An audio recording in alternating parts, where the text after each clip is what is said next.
Turn your video on. Video on.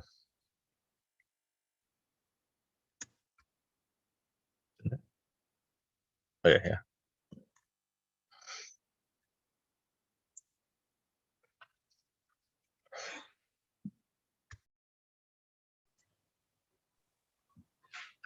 Well, good afternoon, folks. Spark, so good to be here today. My name is Jess, and thank you for tuning in, and thank you for being so flexible during the strange winter storm last month. We're excited to have you rebook with us today. My name is Jess, and I'm going to be joined by a few of my colleagues today. Behind the scenes, we have Alyssa and Mia, who are working both our computer and our up-close camera to give you a nice close-up view of our animals. And then handling our animals, we're going to have Cam today. Now, speaking of animals, we brought 7 of those along with us today. We have everything from birds to mammals to reptiles, and these animals can be found all over the world. However, the animals that you're going to meet today are ones that are that were born under human care, either here at the Dallas Zoo or at another zoo. So these are animals that have been under human care their entire life. Now, we have a lot of really exciting things to share with you about those animals, but if you do have any questions, just feel free to type those questions into the chat box. Alyssa is going to be monitoring the chat behind the scenes and will let me know if you guys have any questions. So if I don't cover something that you're interested in learning about, feel free to type it in that chat box and I will do the best to answer your questions. All right, are you guys ready? All right, well, let's go ahead and get started. Let's start right here in the United States, because sometimes some of the most interesting animals are ones that you can meet in your own backyard. And this first animal we're going to meet is a bird that's actually found on every continent with the exception of Antarctica. And it is a bird that often comes out at night. Now, who do you think that might be? Well, if you guessed an owl, you are correct. This is Remy, and Remy here is a common barn owl. Now, they get that name barn owl because of where they live. This is a really common resident of places like farms and ranches. They tend to take up residence in barns, things like stacks of hay bales, or maybe even a bird box that a farmer puts up for them as a place where they'll take residence. To see these guys in a more natural environment, head out to a nice open grassland area with some trees that have hollow crevices in them, or head out to areas like rocky outcrops where these guys will be building their nests inside of the crevices in rocks. Cliff faces are a really common place to find these birds. But they are called a barn owl because we do most commonly see them on farms. Now, these birds are pretty helpful to have on farms. In fact, they actually get the nickname the farmer's friend because of what they do to get through their day. These birds are a predator, so they do hunt for their food, and they like to hunt things like small rodents, things like rats and mice, which makes them a really helpful neighbor for farmers. A single barn owl can hunt about 1,500 mice in 1 year, so they can do a pretty good amount of pest control for farmers. And the reason these animals are so good at what they do is because their body is perfectly adapted for hunting the food of their choice. Rats and mice are most active at nighttime, so they are nocturnal. So to be a good nocturnal hunter, they need to have adaptations for hunting at nighttime. And this is an animal that I think is really the antithesis of an animal that has adaptations for nighttime. If you take a look at his face, you'll notice that he's got a pretty unique shape on it. It kind of looks like a disc, or if he turns his head around, you'll notice it almost looks like an apple that's been sliced in half. Now, he does have really good vision in the dark. However, sometimes his food is completely invisible to him. Sometimes it is too dark for him to see, or sometimes those rats and mice are hiding deep down in grass or other areas.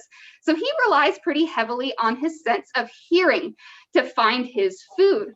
So that feather pattern on the front of his face is called the facial disc, and it's basically a satellite dish for sound.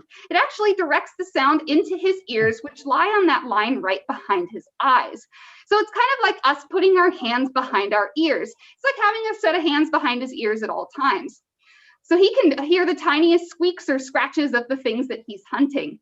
But his ears are also placed in an interesting spot on his head. So you can't see his ears, but if we were to take all those feathers off, you would find that one ear is up high and one is down low. And this is an important placement because it allows him to figure out where food is coming from, not just side to side, but up and down. And sometimes you'll actually see him bob his head up and down. And what he's doing is he's actually using his ears to pinpoint exactly where his food is. This bird is so good at hearing that they do not need to see their food in order to hunt it. There's actually been studies done on these birds where scientists have put these birds into rooms completely devoid of light and total darkness. And over a series of trials, these scientists released rats and mice into these rooms. And without fail, the barn owls were able to find these rodents each and every time using just that sense of hearing.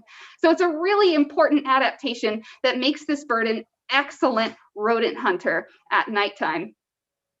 So it's one thing to be able to find your prey, though. It's another thing to be able to catch it. And these birds have another adaptation that makes them a really excellent hunter on the wing. If you take a look down at his feet, you'll notice that he's actually got some pretty sharp talons on those feet. Cam here is wearing a thick leather glove on her hand to protect it, not because we're worried about Remy squeezing down on her hands on purpose, but he does have a very strong grip. Remy is what we call a raptor. And a raptor is a bird that hunts using its feet. So Remy's got an incredibly powerful pair of feet. He can actually squeeze with about twice as many pounds per square inch as we can with our fists. So he's got an incredibly strong grip. So those feet of his are not only really good at catching those rats and mice, but it's also a great way for him to protect his face from the things that he's hunting. Rats and mice do fight a lot if they're caught, and so by having feet instead of a beak to catch his food, he does protect his face. So with all of those different adaptations, this bird is an excellent neighbor to have. And you can find barn owls right here in your own backyards here in Texas, and they're a really great neighbor to have, as I mentioned. They're a natural pest controller. Just by having these guys in your neighborhoods, you're helping to keep your home safe from things like rats and mice that can chew through walls, get into your food stores, bring diseases into your home, all kinds of different things. So if you have an owl in your yard, it's a really good thing. However, these birds do get themselves into a little bit of trouble because of the things that they hunt. You know, oftentimes if we have a rat or a mouse in our house, we want to get rid of it right away, of course. So sometimes it's just easiest and tempting to just lay out poison to poison those rats and mice. But it turns out poison actually causes just as much of an issue for predators as it does for the prey animals that we're baiting with. So it actually takes upwards of a week for rat poison to kill a rat or a mouse. And during that week, they're moving around really slow, they're not feeling very good, and they're a very easy target for predators. Not just things like owls, but things like hawks and foxes and even bobcats. They tend to like to go for the things that are the easiest to catch, and that's typically the young or the injured or the sick. Now, when they eat those poison rats and mice, they're ingesting that poison that's in their gut as well. And it does have the same effect on them as it does on the rat or the mouse. So it actually, in often cases, causes them to hemorrhage internally. And if they get to a vet in time, it's a very long recovery process that can be quite painful for the predator. So a really easy way to help create a better world for your backyard predators is just by avoiding the use of poisons. Don't introduce those poisons into their habitat. Instead, use things like snap traps or live traps that you can use to just quickly dispose of those rats and mice, because even after they die from poison, that poison is still in their body and they will get scavenged. So just a really simple thing that you can do to help create a better world for animals right in your own backyard. Well, we do have a question. They ask, since the ears are in front, can it not hear well behind him? So he can actually hear well. So he has one ear that's up high and one that's down low, but there's one that's slightly behind the other as well. Mm-hmm. So their ears are completely lopsided on their head. So he can hear very well behind him because that ear that's low down is also a little bit farther back on his head as well. So they can hear almost three, on the X, Y, and Z axis all around them. Pretty cool little adaptation. And how far can they turn their head? So they can turn their heads about 270 degrees. So that's all the way around to the other shoulder. Now, the reason they can do that is because they have twice as many vertebrae in their neck as we do. So as mammals, we've got 7 in our neck. Even giraffes only have 7 vertebrae. But the owls have 14. Actually, birds in general tend to have 14 bones in their neck. And they're articulated a little bit differently than ours. That gives them a bit more of a swiveling action. However, they can't turn their heads all the way around. They would break their neck and cut off their windpipe if they did that, but they can turn their heads quite a bit farther than we can, which is actually a trade-off for them not being able to move their eyes. Their eyes are so big that they don't have muscles to move them around. So instead, they've got a really flexible head. Excellent questions. All right, we've got a mammal that's really excited to come out here. We won't make her wait any longer. We're going to travel down to South America next. And you're lucky that we don't have smell-o-vision, because this is an animal that actually gets the nickname the stinker of the rainforest. Now, it's not a skunk. It might surprise you. This is Chispa, and Chispa here is an anteater. She's the lesser anteater, also known as the tamandua. So this is the smaller cousin of the giant anteater down in South America. Now, despite her size, Chispa here is not a baby. She is full grown. In fact, she's a full grown mom with 2 kids. So this is as big as she's going to get. Now, the reason she's smaller than the giant anteater is because she lives in a bit of a different habitat. The giant anteater can be about 6 feet from the tip of the nose to the tip of the tail, and they live down on the ground. But the lesser anteater, or the tamandua, is an arboreal animal. They like to live up in the trees. So if she were 6 feet long and 100 and some odd pounds like a giant anteater, she'd be breaking a lot of branches while climbing around. So she's a little bit more petite in size so that she can climb around in the trees to go after the things that she likes to eat throughout the day. Now, with a name like anteater, I'm sure you've already guessed what she likes to eat. They do eat lots of insects, things like ants and termites. They can eat around 9,000 little insects each and every day. But as you can see, she's munching down on a little bit of avocado. We don't want to carry around 9,000 ants in our pockets here at the zoo. So luckily for us, anteaters also like to eat soft fruits and vegetables like avocados or maybe a citrus fruit here and there. And then they also like to eat things like honey. So she gets a little bit of tableside guacamole when she comes out and does programs. But their body is adapted for their favorite food. So she, from head to toe, is covered in adaptations to help her hunt ants. I'm sure one of the first things you noticed is the strange shape of that face. She's got a pretty big schnoz on her. Now, I'm sure you're familiar with the way that ant hills and termite mounds are built. They're built with a lot of deep and winding tunnels. So she's got a long, skinny nose so that she can probe that nose down into those tunnels to sniff out all of her food. And if you think her nose is long, her tongue will probably shock you even more. Her tongue is actually about 14 inches long. It's so long that it actually connects down near her sternum instead of in her throat like our tongues do. And it's very skinny. It's about the width of 2 spaghetti noodles. And as you can see, she can flick it in and out of her mouth really quickly, around 100 times per minute at her top speed. So it's the perfect tool for reaching deep down, rounding corners to reach all of the little ants and grubs inside of those ant hills. And on that tongue is a very sticky saliva. You can see she's foaming at the mouth a little bit as she's eating. That saliva in her mouth is like glue, so that anything it comes into contact with gets stuck and brought back into her mouth. Cam's got a strong stomach dealing with all of that really sticky saliva coming out of her mouth. Now, that saliva is a really effective thing to immobilize her prey. So effective, in fact, that she doesn't even need teeth to chew her food. She's able to bring those ants and termites and grubs into her mouth and just kind of crush them against her palate and swallow them whole. So she's got a really great face for hunting insects. She's got claws that are built for hunting them as well. If you take a look, she's got about 2-inch long claws on the front of those feet. Her claws are so big that she actually kind of walks on the sides of her feet instead of on the pads of her feet like a lot of other mammals do. So those big 2-inch long claws are strong enough to break through things like termite mounds. Termite mounds are tough. They're like concrete. Elephants actually like to scratch their backs on termite mounds. So she needs those strong claws to be able to rip and tear into those fortresses to get the food inside. So she's got all kinds of adaptations to hunt her food. But we often get the question, what if she gets bit by ants? I'm sure she doesn't want to get bit by 9,000 ants each and every day. So luckily for her, she's even got some adaptations to protect herself from insect bites.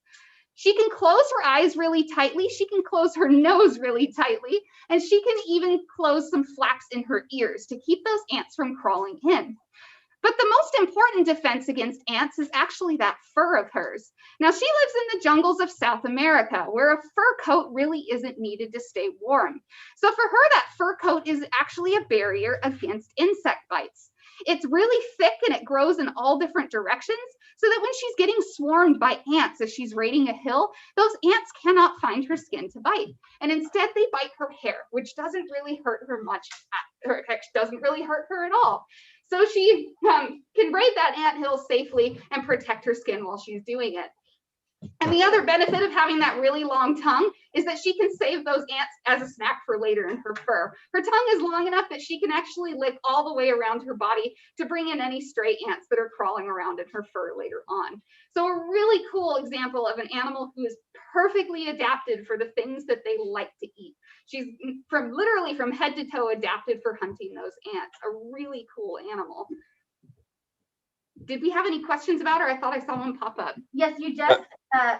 Yes, we did just. That's the Sorry, same one. it's a little blurry on the screen for me, but yes, she does worry about getting bitten. I'm sure, sometimes she might get a bit of a bite, but their skin is also quite thick as well. Even the tongue doesn't get bitten. So the good thing, the thing that kind of keeps her from getting bit on the tongue is that saliva. It's so thick that it actually just immobilizes those ants. Yeah, if you've ever been licked by one, it takes a lot of effort to wash that saliva off. It actually takes Dawn dish soap usually to get that saliva off. So it's a really effective way to not only get those bugs to stick to her tongue, but even protect her mouth a little bit too. So really cool adaptations that this animal has. All right, we're going to bring out our next one. He's excited to be here too. He's already kind of making his way out of his travel box. We're going to meet a reptile now that comes from South America as well. And this is one of my favorite animals that we have here on our Animal Adventures team. Reptiles often get a bad reputation, but this is probably one of my favorite animals that I've ever gotten to work with. On his way out, we've got the handsome Spock here. And Spock here is an Argentinian black and white tegu. So as that name suggests, they can be found kind of around the Argentina area of South America. However, they don't really know political borders, so they can be found outside of Argentina a little bit as well. But they do prefer kind of open woodland area or maybe grassland areas down in the Argentina area of South America. Now, just like our owl and our anteater that we met, he's largely a predator as well. Although he's a little bit more of an omnivore. When they're young and small, they do eat a lot of things like leaves and berries and fruits. But as they get older and stronger and faster, they do tend to go after things like small rodents, or perhaps a bird or some eggs. Even things like frogs and salamanders, or maybe even a fish here and there is something that this animal might go after. Now, of course, our owl that we met had a really great sense of hearing and a pretty good sense of sight to be able to find his prey. But Spock here actually utilizes another sense, and he's kind of giving you a hint as to what that is. He's flicking his tongue around all around that table because he relies heavily on his sense of smell to figure out not only where he's going, but where his food is. So he actually uses that tongue to pick up smells. So right now he's probably picking up a little bit of Chispa's avocado, maybe some of our lotion and perfume. So he picks up those scent molecules on his tongue, and then he sticks that tongue back into his mouth. And on the roof of his mouth is something called the Jacobson's organ. And it's kind of like a supercomputer for smell. A lot of reptiles and even some mammals have Jacobson's organs in their mouth or kind of around their nose. And this Jacobson's organ can actually smell about 10,000 times better than our noses can in reptiles. So he can even pick up the smallest or the faintest of scents in his environment. And that forked tongue is forked for a good reason. That's actually how he tells the direction of smells. The right-hand side of his tongue can actually pick up different scent particles than the left-hand side of his tongue. So when he sticks it back up to that Jacobson's organ, he'll know not only what he's smelling, but where that smell is coming from. And because he doesn't have to breathe to smell, he can actually do something that you and I cannot do.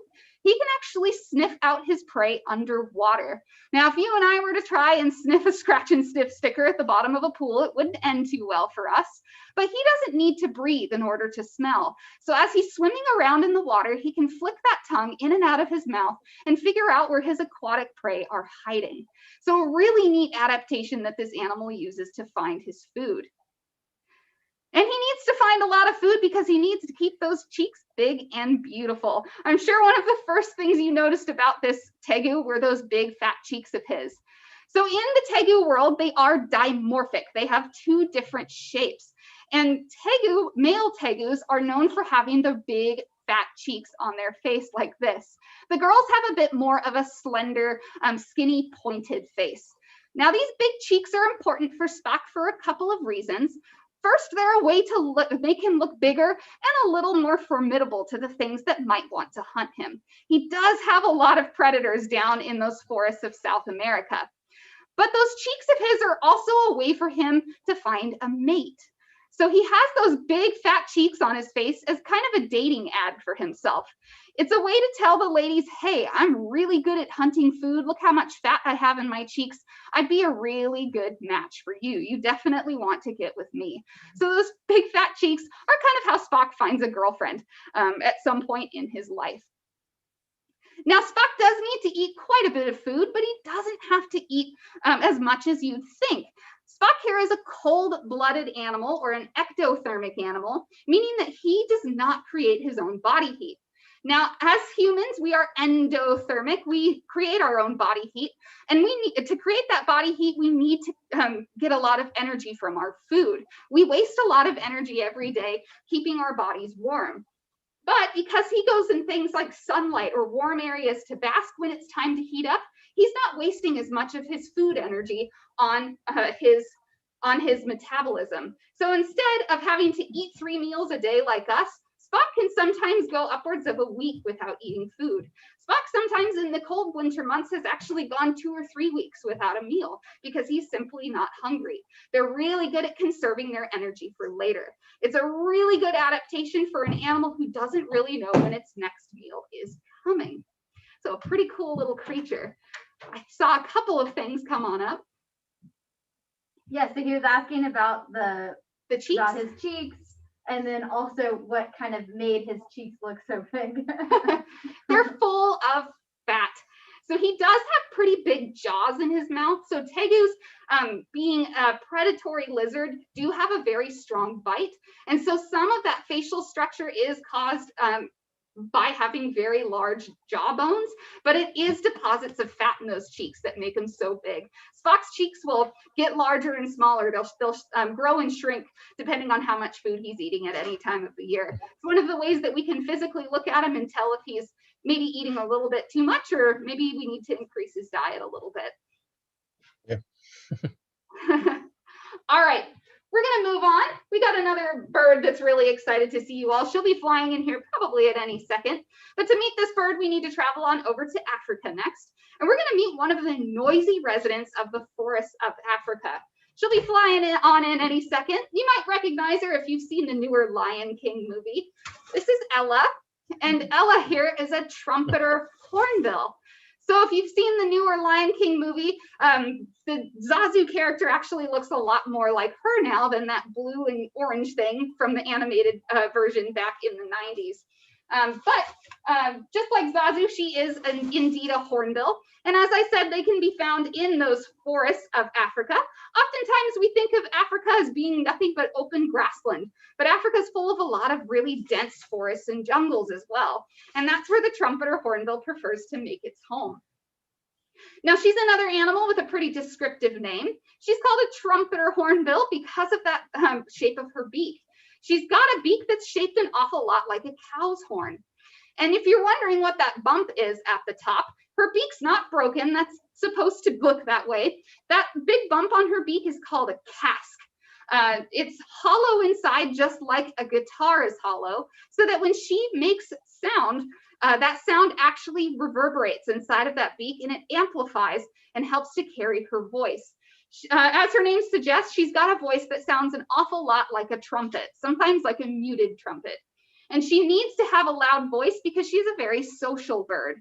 They tend to keep family groups. They keep in contact with family groups and other hornbills in those forests. So she needs a really loud voice to be able to carry through all of the trees and shrubs in her habitat. So that beak of hers is specialized not only for catching insects, things like dragonflies, but it's also adapted for helping her amplify her voice as well. So she does like to hunt a lot of things that also fly like her. They're largely an insectivore, hunting things like dragonflies that fly through those forests of Africa. But she does enjoy fruit as well. Ella's personal favorite thing here at the Dallas Zoo is grapes. So they will eat fruit as well. But their preferred food out in their natural habitat is insects. And they prefer to hunt these insects on the wing. So in order to be able to fly in that really dense and lush forest, Ella needs a body that's shaped for that. And you're kind of getting a bit of a look at her body's shape. She actually has pretty short wings for a bird her size. And that's to actually help her fit through small crevices in the forest. If she had a big wingspan like a hawk or a vulture, she'd be hitting all kinds of things like branches and vines as she was flying around. So she's got short, rounded wings like a Cooper's hawk or a sharp-shinned hawk that she can use to fit through the tiniest of spaces. And that long tail of hers is a really important tool for steering and slowing down.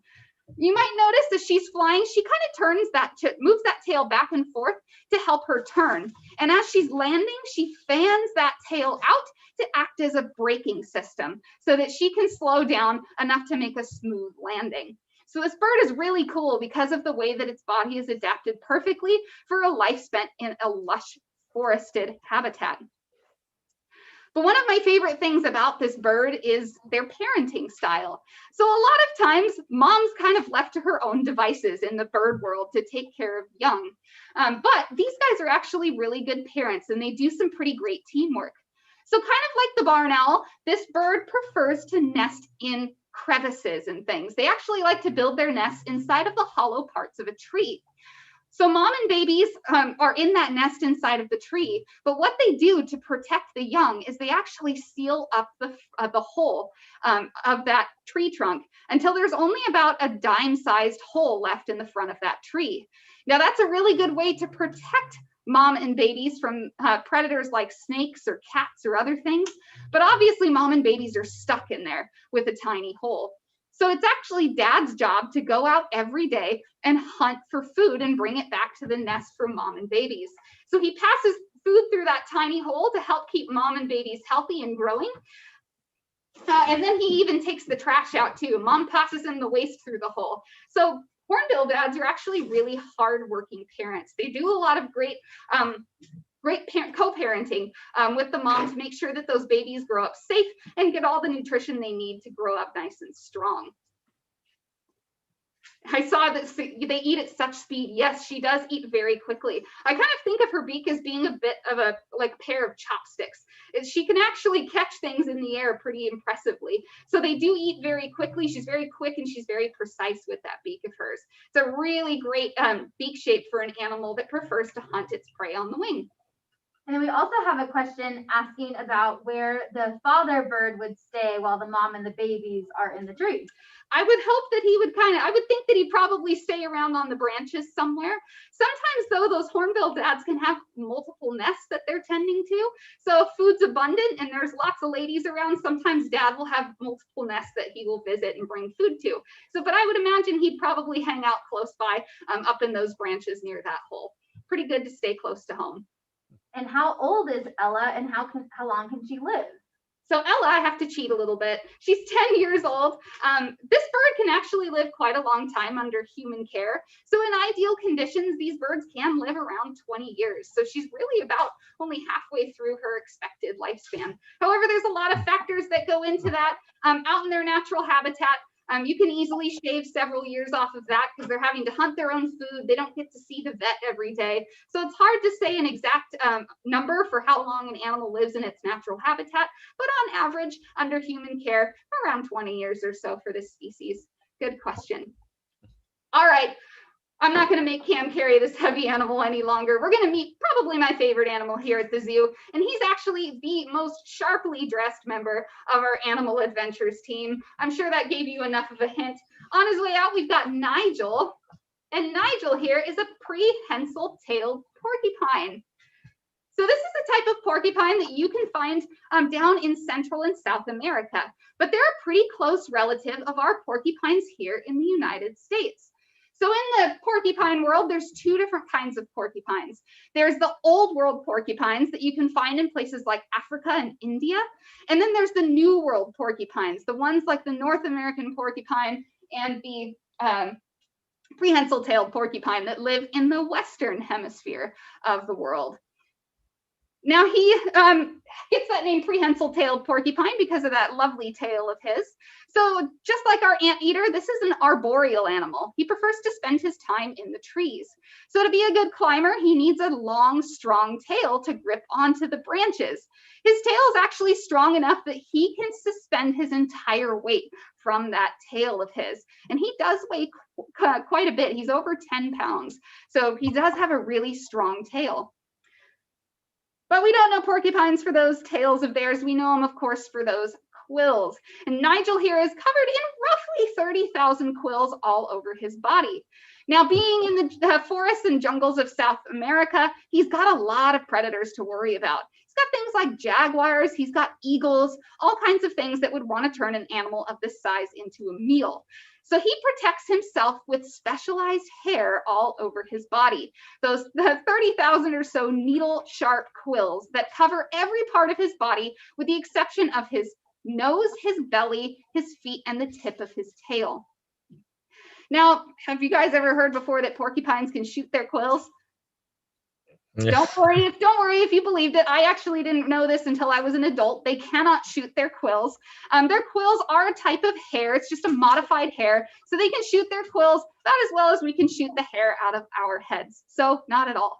But that doesn't prevent these quills from being one of the most effective defenses in the animal kingdom. As I mentioned, he's got thousands of those quills, but each individual quill is adapted to be very effective at warding off predators. If we were to look at one of Nigel's quills underneath a microscope, we would actually find that they're barbed. So if you look at them under a microscope, it almost looks like the tip of the quill is covered in shingles, like on the roof of a house.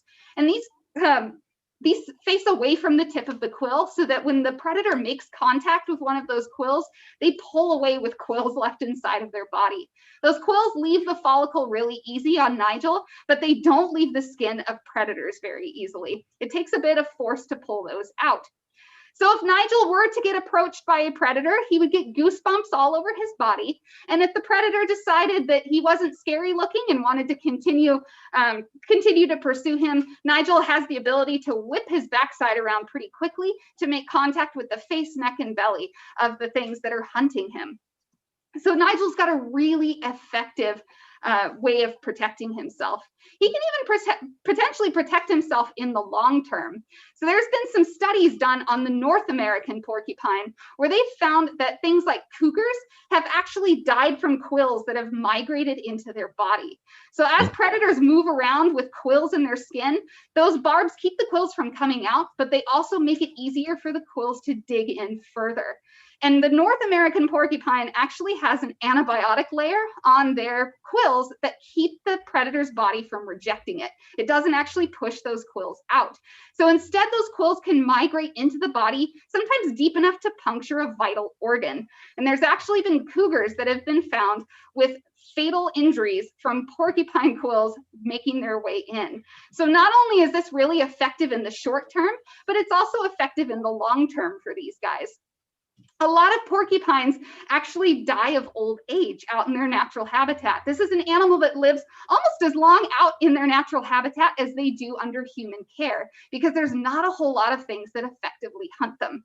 In fact, here in the United States, there's really only 2 animals that successfully hunt porcupines regularly, and that's cougars who are really good at hunting, and then an animal called the Pacific fisher. It's a type of weasel that lives on the West Coast. But other animals just avoid these guys in general. Oftentimes, they don't even really need to use their quills, though, because of those colors that they have on their quills. You'll notice he's black and white striped, just like a skunk is black and white striped. And those black and white stripes are a warning color for him. We call it aposematic coloration, and it advertises the danger zone on this animal. So he puffs those quills up when he's nervous or startled, and then he flashes those black and white stripes that let predators know that they probably don't want to come any closer. So it's a really interesting, probably one of the most effective defenses in the animal kingdom, and one of the things that make this animal one of my absolute favorites. All right, well, we have some questions. So you already mentioned that the North American porcupine has some additional defenses, but is there any poison or skin irritant in the quills? Yes, so there is a skin irritant in these quills. They can be covered in quite a bit of bacteria. So the North American porcupine has that antibiotic layer, but not all porcupines do. So their quills are quite dirty. In fact, Nigel pees on himself pretty regularly to scent mark. And so if he does stab something with those quills, it can cause an infection. So yes, there are some dirty things on those quills for sure. And have any of us ever been quilled by Nigel? Luckily, no. So I've actually been very fortunate in my career. I've worked with, I think, 7 or 8 different porcupines at this point, and they've all been very easygoing. Porcupines under human care tend to be pretty confident animals.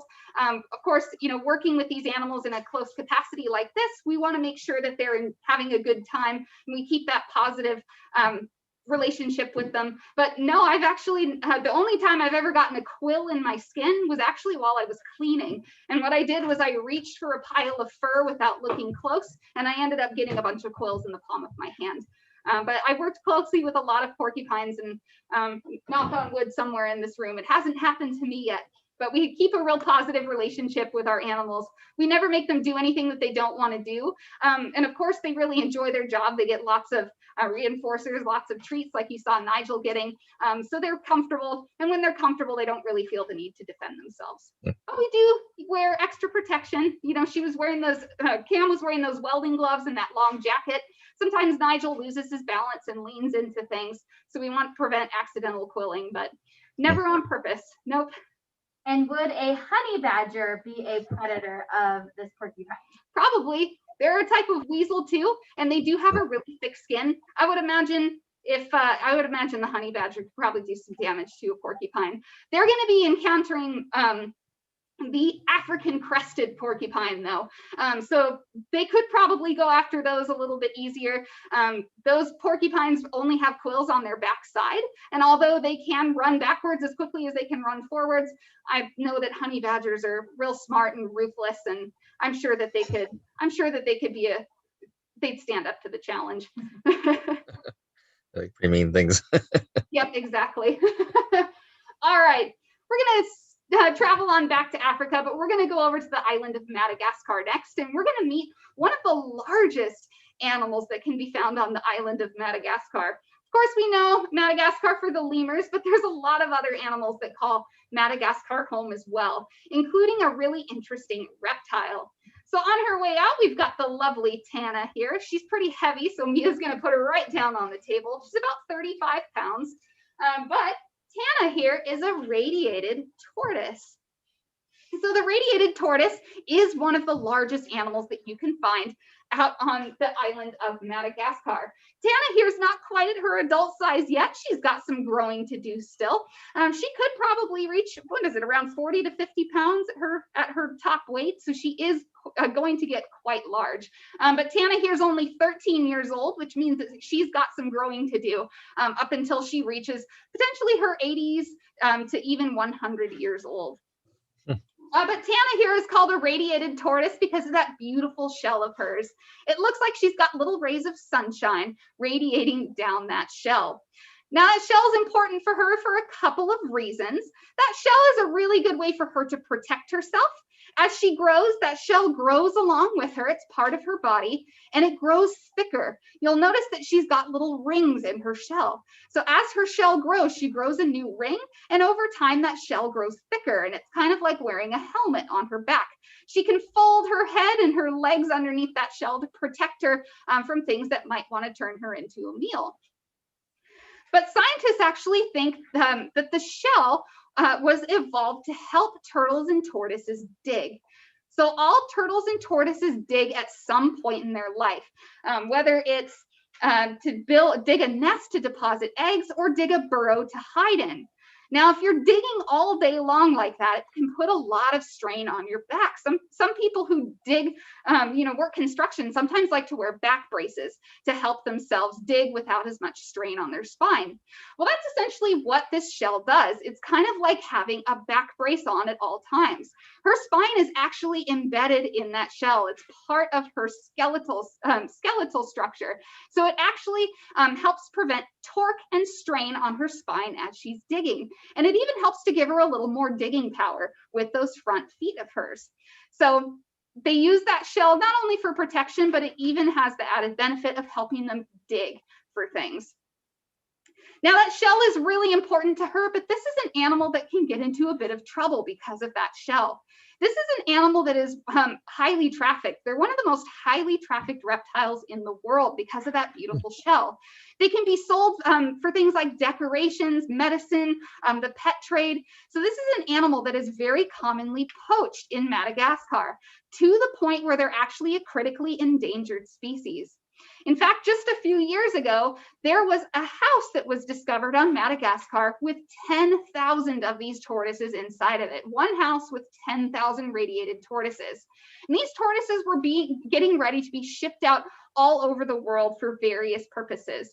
Now, as you can imagine, 10,000 tortoises in one house, they weren't taken care of very well. They were very sick. Some of them were on the brink of death. Some of them had already passed.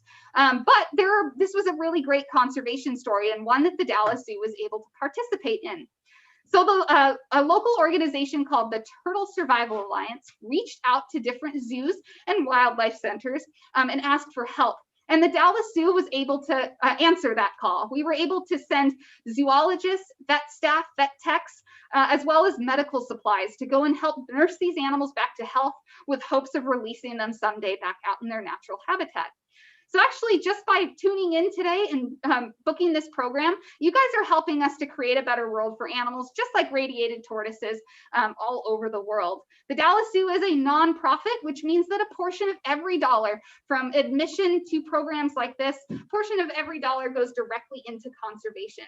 And our conservation programs help us reach animals out in their natural habitat, just like the radiated tortoise. So thank you so much, as I said, for rebooking this program and helping us to create a better world for animals. Your support really does make a difference for animals, just like the radiated tortoise. Is a shell typically that tall, or is it then are they all like a steeple type deal? Yeah, so tortoises in general, so there's a difference between turtles and tortoises. Just in short, turtles live in the water, they have a flat shell. Tortoises live on land and have a tall dome shell.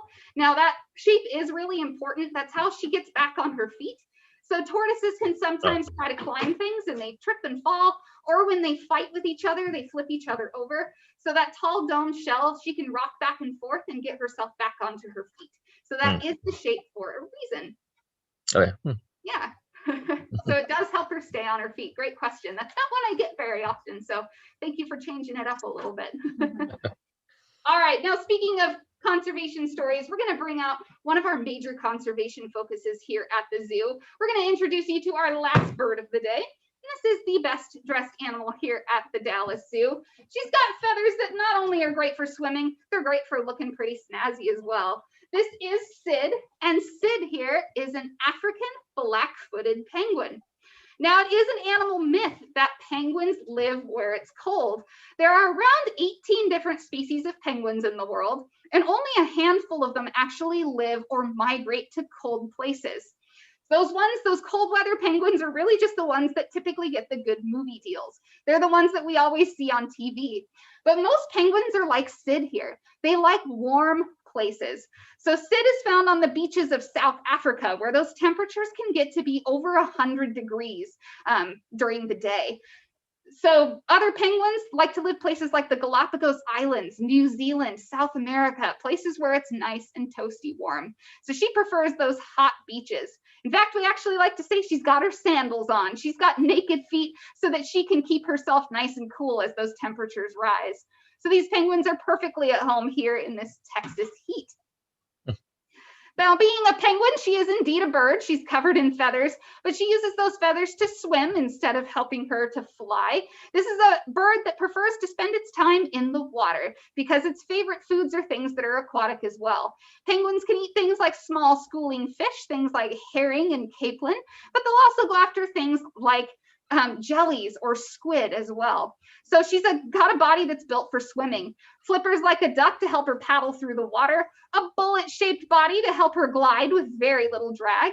And instead of wings for flying, she's got flippers that are meant for kind of flapping through the water, helping her to glide and steer as she's pursuing her prey.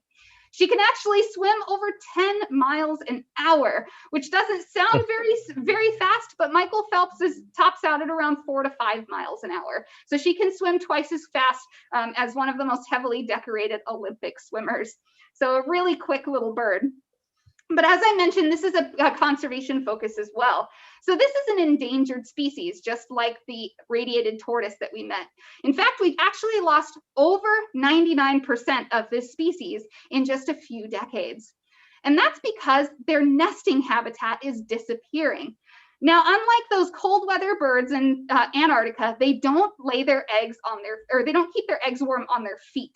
Instead, they actually need to keep their eggs from warming up and drying out. So they actually prefer to lay their eggs in their own guano. I'm sure you guys know what guano is another word for it. Now, it sounds a little bit gross, but they eat about half their body weight in fish a day, and they create a lot of this guano. And over time, it dries out, and it creates almost this clay-like substance that's the perfect habitat for them to burrow down into and lay their eggs.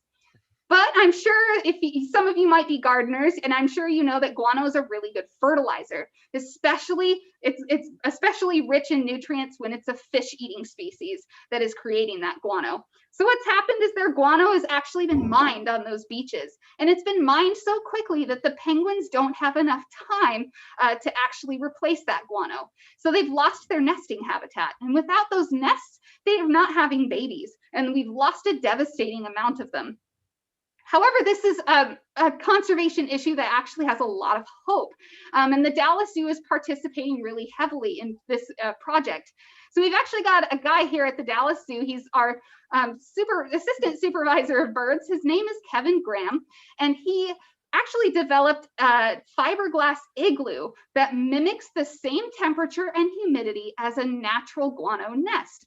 So it's a two-layered thing that helps to insulate and keep them cool on those beaches. And what he did is he got together with other zoos, other AZA zoos, and raised enough money to actually install around 2,000 of these nests on those beaches of South Africa.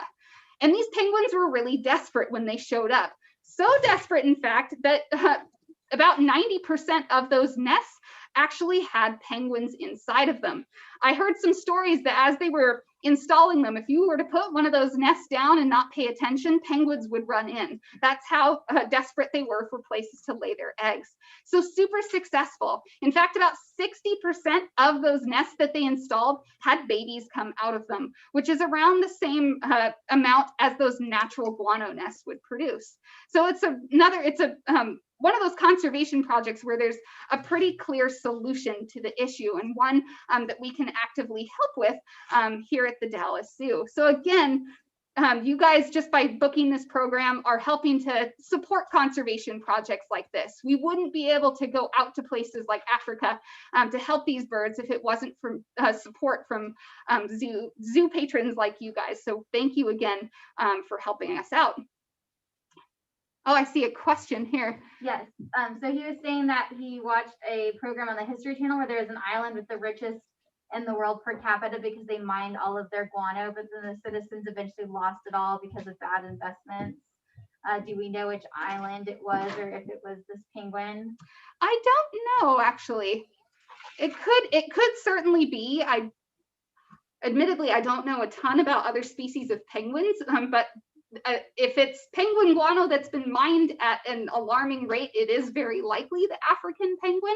It is probably, next to. It's one of these islands in the middle of nowhere. I just forgot what it was. Those aren't those kind of near there, but yeah. They're Yeah, they're richer than the oil kingdoms, and they lost it all in bad investments. Every single one of them, all this money they lost it all. But anyway. Yeah, some of these penguins do. So there's actually this island off of the coast of South Africa. It's called Penguin Island, and that's where the penguins nest on their beaches. So it could very well be an island in the middle of nowhere. It could very easily be one of these islands that these birds inhabit. It's a big issue for them down there. So I'm gonna have to check that out. Yeah, all the so the island that was all guanoed out means that all the birds could easily nest really easily. But they had to build it, I guess. Is that now they have to build it because a lot has been mined away? Is that how? Yeah, so hopefully over time they'll be able to, rebuild their natural guano nests. But there's a lot of politics involved, of course, with environmental protections for this species. So as they're working on how they can protect these birds with new laws and protections, they were putting these nests in to just help them out, keep them from getting wiped out altogether. But these nests are pretty hardy, so hopefully they'll be around for them for a long time. But this is a quick fix as they're trying to figure out the larger issues of how do we protect this bird's habitat. So a quick fix for a long-term issue.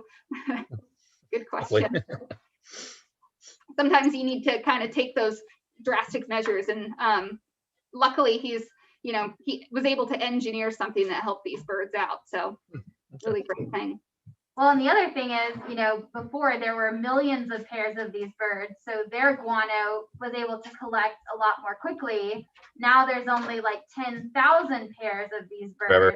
And so their guano, I think they estimated it was going to take several hundred years for it to build up to the same level that it was.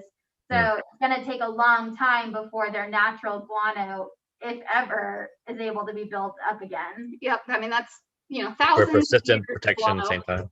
Yeah. So, at least there was a fix right now, but yeah, they've got a long road ahead of them, but at least, there was a way to give these birds a good boost in the meantime. So, yeah. Well, did you guys have any other questions?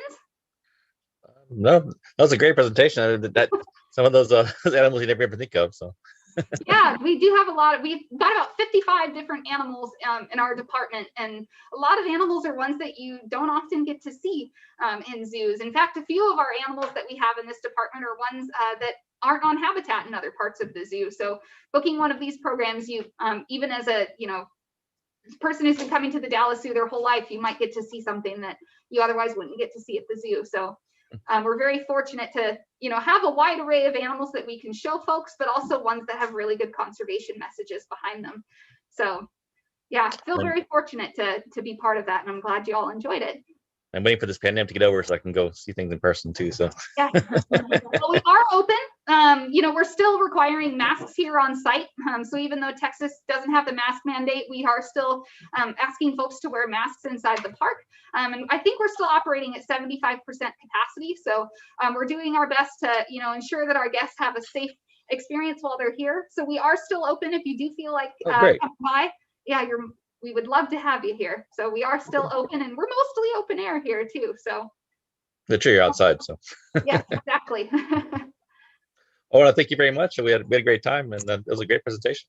Oh, thank you very much. And again, we are a nonprofit, so we do really appreciate your guys' support. Thank you for being so flexible during the snow apocalypse. Oh, no problem. Yeah. And again, we are open. We would love to see you soon. So if you enjoyed this today, we hope to see you soon at your Dallas Zoo. Thank you all so much.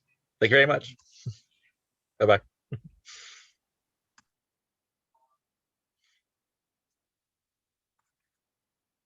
I gotta kill live on YouTube first. I'm gonna do that part.